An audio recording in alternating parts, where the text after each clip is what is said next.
এই যিটো আমি ট্ৰেফিক প্লেন বনাইছোঁ বা ৰেগুলেশ্যন কৰিছোঁ, সেই তাৰ আগতে কৈছোঁ সেই ৰেগুলেশ্যনটোত কোনো ধৰণৰ ambulance, fire brigade, school carrying vehicle, বাচ্চা কেৰিং ভেহিকেল বা ইমাৰ্জেঞ্চি ছাৰ্ভিচ মেডিচিনৰ যিখিনি তাত কোনো ধৰণৰ হেম্পাৰ নহয়। যদিও আমি এটা ৰাস্তা ওৱান ৱে কৰিছোঁ, সেইটো ৰাস্তাত যদি এম্বুলেঞ্চে আহে বা ফায়াৰ ব্ৰিগেডে আহে, সেইটো তাত কোনো ধৰণৰ অবষ্ট্ৰাকশ্যন বা ৰেগুলেশ্যন নহ'ব।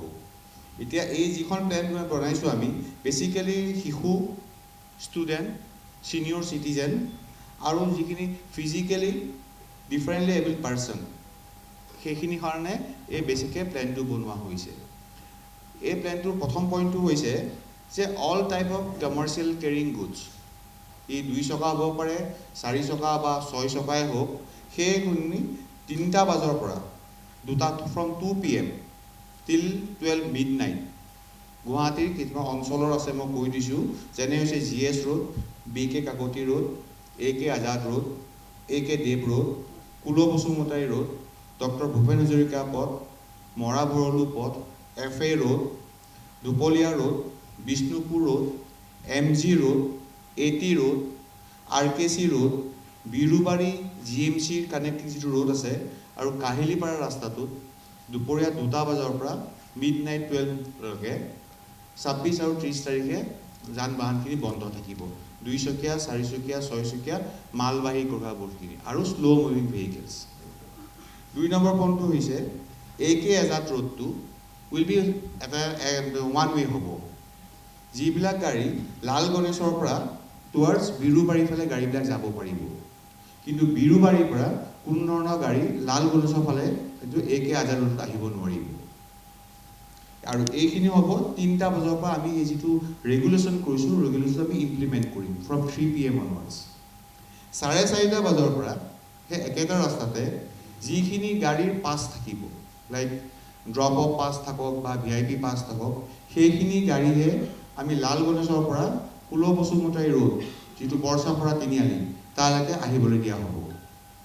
বাকীখিনি গাড়ী যিখিনি পাছ নাথাকিব, সেইখিনি গাড়ী আমি লাল গণেশ পইণ্টৰ পৰা ৰাইট ছাইডে পঠিয়াই হায়াত হস্পিটেল কাহিলীপাৰা ৰাস্তাৰ ফালে পঠিয়াই দিম। একেধৰণে যিখিনি গাড়ী আপোনাৰ বিৰুবাৰী ছাইডৰ পৰা আহিব, সেইখিনি গাড়ী আমি চাইকেল ফেক্টৰীৰ ওচৰত ৰখাই ৰাইট ট্ৰেক কৰাই দিম। বিৰুবাৰী ছাইডৰ পৰা কোনো ধৰণৰ পাছ থকা গাড়ীও এইফালে আহিব নোৱাৰিব তোমাৰ লাল গণেশ। তেওঁলোকৰ ৰাইট ট্ৰেকেদি পঠিয়াই চাইকেল ফেক্টৰী দি হৈ তেওঁলোকক আমি তেওঁলোকে আৰ্যনগৰ এইফালে পঠিয়াই দিয়া হ'ব। কুল বসুমতাৰী যিটো ৰাস্তা বৰচাপৰাৰ পৰা যিটো ধীৰেণপাৰা কানেক্টিং ৰোড আছে, সেই ৰাস্তাটো 3টা বজাৰ পৰা অকল ওৱান ৱে হৈ যাব, আৰু 4:30 বজাৰ পৰা অকল যিখিনি VIP পাছ থাকিব সেইখিনি গাড়ীয়ে কুল বসুমতাৰী ৰাস্তাত চলাচল কৰিব দিয়া হ'ব। কিন্তু ধীৰেণপাৰা ছাইডৰ পৰা কোনো ধৰণৰ গাড়ী আপোনাৰ কুল বসুমতাৰী ৰোডত চলাচল কৰিবলৈ দিয়া নহ'ব। আৰু আপোনালোকে জানে, মই আগতেই কৈছোঁ যে যিটো মৰা ভৰলু ৰোডটোত কোনো ধৰণৰ গাড়ী চলাচল কৰিবলৈ দিয়া নহ'ব। আৰু একেধৰণে যিটো ৰাজীৱ গান্ধী পথ আছে, সেই ৰাজীৱ গান্ধী পথটোত আপুনি যেতিয়া নেশ্যনেল হাইৱে 27ৰ পৰা আহে ISBT কিনাৰেদি, সেইফালে আহিব পাৰিব। আহাৰ ওচৰতে এটা আপোনাৰ শ্যাম মন্দিৰ আছে, শ্যাম মন্দিৰৰ ওচৰতে আমি গাড়ীখিনি আকৌ ডাইভাৰ্ট কৰি বাওঁফালে পঠিয়াই দিম গণেশপাৰা ফিল্ডৰ ফালে। এইটো কৰাৰ কাৰণ এটাই হৈছে, তাতে গেট নম্বৰ 5 আৰু 6 আছে। গতিকে আপোনালোকৰ অনুযায়ী যি 5 আৰু 6 নম্বৰ গেটৰ পাছ হোল্ডাৰ থাকিব, তেওঁলোকে সেই পাৰ্টিকুলাৰ ৰাস্তাটো ইউজ কৰি তেওঁলোকৰ কাৰণে সুবিধা হ'ব। আৰু এটা কথা হৈছে, কোনো ভেহিকেলবিলাক বৰচাপৰা তিনিআলিৰ পৰা ধীৰেণপাৰা তিনিআলিলৈ কুল বসুমতাৰী ৰোডত, তাৰপিছত চাইকেল ফেক্টৰী টু লাল গণেশ আৰু আমবাৰীৰ পৰা চম্পাৱতী স্কুল যিটো ৰাস্তা আছে, সেই ৰাস্তাৰ কোনো চাইডে বোথ চাইডে কোনো ধৰণৰ ভেহিকেল পাৰ্কিং এলাউড নহ'ব। আৰু one side parallel road parking দিয়া হৈছে Champawati high school to Garchuk on AK Dev road, তাত আপুনি ৰোড চাইড পেৰেলেল পাৰ্কিং কৰিব পাৰিব। আৰু এটা কথা কৈছোঁ, আগে পিছে আমি ট্ৰেফিকে বহুত অসুবিধা পায়, এই যিখিনি VIP পাছ লৈ গাড়ী সোমাই পেলাই মানুহ দ্ৰব্য আকৌ ওলাই যায়, একেখন গাড়ীয়ে 2-3 বাৰ আপ ডাউন কৰে। গতিকে এইবাৰ মই সকলো অনুৰোধ কৰিছোঁ যে এবাৰ যেতিয়া গাড়ীখন সোমাই যাব, যেতিয়ালৈকে খেলখন চেজ নহয়, তেতিয়ালৈকে আকৌ সেইখন গাড়ী ওলাই আহিব নোৱাৰিব। আৰু এটা কথা হৈছে, এতিয়া হৈছে সোমোৱাটো মই ক'লোঁ, ওলাই যোৱা ৰাস্তাটো এনেকুৱা হ'ব, after the game is over, যিখিনি খেলপথাৰত মাজত থাকিব, তাৰমানে এছিয়া ষ্টেডিয়ামৰ ভিতৰত যিখিনি গাড়ী পাৰ্ক কৰি থোৱা যাব, সেইখিনি ৰাইট ছাইড या লেফ্ট ছাইড বোথ ছাইড যাব পাৰিব। ৰাইট ছাইড গৈ পেলাই তেওঁলোকে আপোনাৰ কুলকুচুমী ৰাস্তাৰ ৰাইট ছাইডে যদি গুচি যায়, আপোনাৰ বৰচাপা তিনিআলি পাব। বৰচাপা তিনিআলিৰ পৰা তেওঁলোকে লেফ্ট ছাইডে যদি গুচি যায়, তেওঁলোকে চাইকেল ফেক্টৰী হৈ বিৰুবাৰীলৈ গুচি যাব পাৰিব। আৰু ৰাইট ছাইডে ওলাই গৈ তেওঁলোকে লাল গণেশ হৈ নিজৰ ডেষ্টিনেশ্যন যাব পাৰিব। একৰ্ডিংলি যিখিনি গাড়ী লেফ্ট ছাইডে ওলাই যাব, তেওঁলোকে ধীৰেণপাৰা হৈ লেফ্ট গুচি গ'লে নেশ্যনেল হাইৱে উঠি যাব পাৰিব। আৰু ৰাইট ওলাই গুচি যোৱাৰ লগে লগে তেওঁলোকে আমবাৰী হৈ ফটাচিল হৈ ওলাই যাব পাৰিব। চ' এক্সিট প্লেনটো মোৰ সেইটো আছে।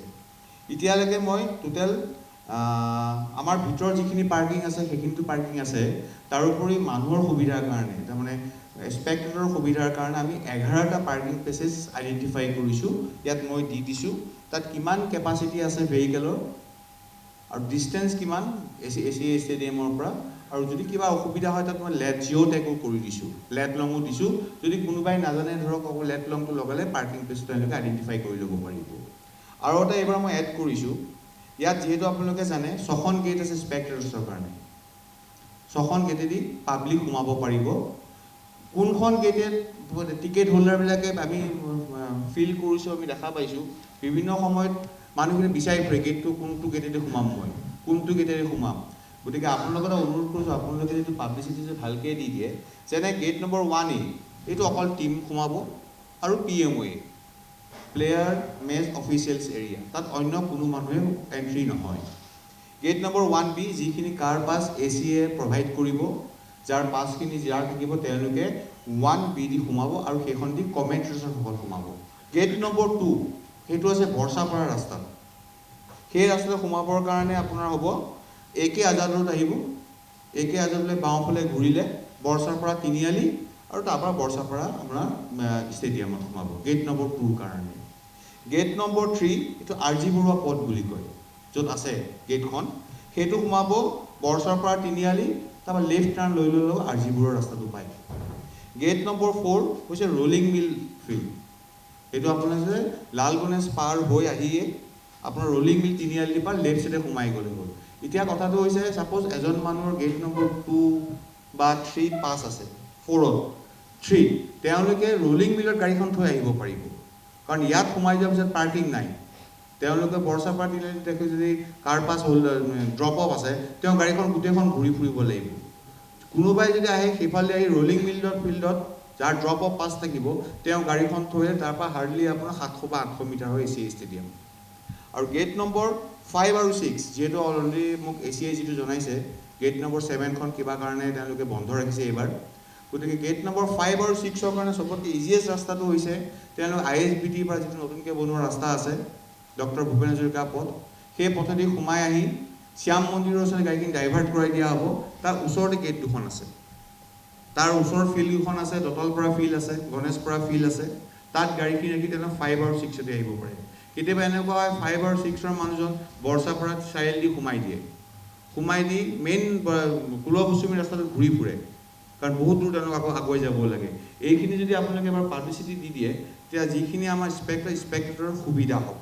আৰু আগতে ক'লোঁ মই এই যিটো it will not hamper any movement of emergency vehicle like fire tender, ambulances, life saving drugs, vehicle carrying oxygen cylinders, school buses and also' local residents. আমি এইটো চাওঁ, আমি বহুত সময়ত পোৱা যায় ট্ৰেফিকৰ মানুহখিনিয়ে পায় ইয়াত বহুত লোকেল ৰেচিডেণ্টছ আছে, যেতিয়া আমি তেওঁলোকৰ গাড়ীখিনি ঘূৰাই ফুৰাওঁ তেওঁলোকেও বেয়া পায়। সেইকাৰণে মই আপোনালোকক জনাইছোঁ, আপোনালোকক মই থ্ৰু দি অসমবাসীক অনুৰোধ জনাইছোঁ যে অলপ আমাক হেল্প কৰক। এখন তাৰমানে এনেকুৱা হয় চবেই যে লোকেল ৰেচিডেণ্টছ কৰি দিয়ে আমাৰ অলপ অসুবিধা হৈ যায়, কিন্তু কুলকুচুমী ৰোডত উইদাউট ভেহিকেল পাছেছ ACAৰ পৰা ইছ্যু কৰা পাছ নহ'লে কোনো ধৰণৰ কুলকুচুমী ৰাস্তাত আমি গাড়ী সোমাব নিদিওঁ আফটাৰ 4:30 অনৱাৰ্ডছ।